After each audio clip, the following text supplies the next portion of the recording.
tend to get really, really long with their swing. And then what happens is, as they start trying to shift,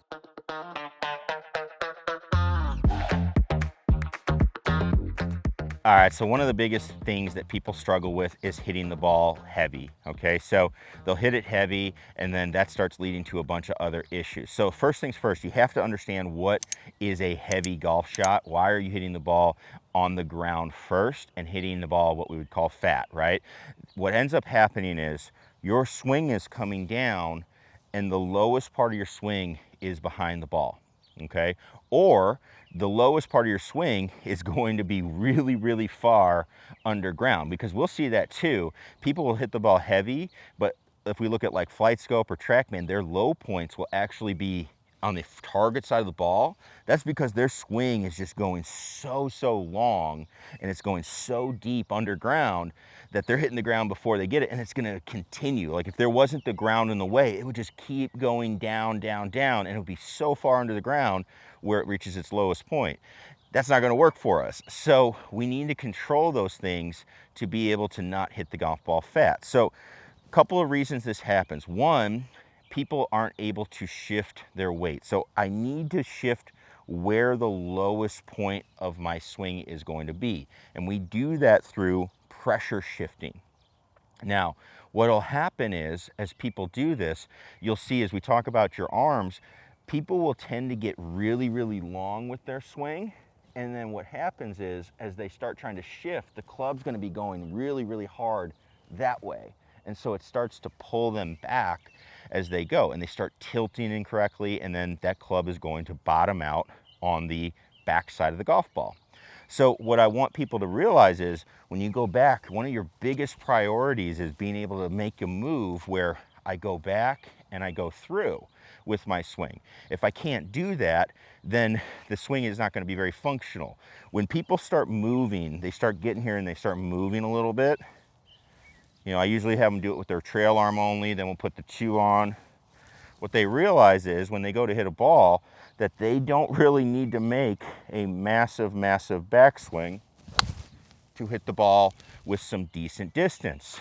That's what they start to see. And they start realizing, hey, I get my low point moving forward. That's going to be a really, really good thing as we go. So getting the low point forward first by shifting, and then making sure your swing doesn't get into a position that's going to hurt you and make that impossible. That's going to be a big part of it first, as you're trying not to hit it fat. Now, a big second part to this is, we talked about, their swing is getting too long. So when they go through that club, they've extended everything to where that club is going to go so far deep underground that by the time they get to the ball, they're going to already have had to have hit the ground before they get there. So what ends up happening is they go back, okay? We usually see it be some sort of an overswing.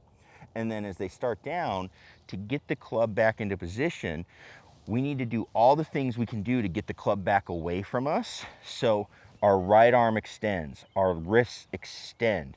All of these things that are bent when we have them set up, they now extend and drive that club into the ground. The club is too long and too deep where it's going to go into the ground pretty much every time, unless you do something about it. So what I like to have people work on is working on the structure of their arms as they go. So usually it means we've got to shorten up the swing. When we go back, I need to feel like my trail arm is staying bent.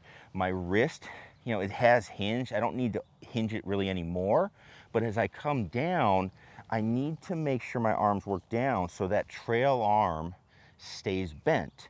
Because then when I combine that with moving forward, now that club can get to the ball first. That's what we're looking for. And then again, we start moving through it. I like to work in little half type drills. I like to see people go back, bring it back just about halfway or so, keeping that arm bent, and feel that arm stay bent as long as they can through the ball. All of a sudden, they start hitting a lot of ball first contact, and they start really, really driving the golf ball, again, with not a ton of effort. So if you want to hit the ball a little more solid, stop hitting it fat, you got to control where that low point is. You also have to control what controls the depth of the club. Mainly going to be that trail arm as you go through, and control the length of your swing so that trail arm doesn't have to extend, that trail wrist doesn't have to extend, so you can get back to the golf ball. So that's what we're looking at if you want to stop hitting it fat. If you have questions about it, leave a comment down below. And as always, click that subscribe button if you're not a subscriber already.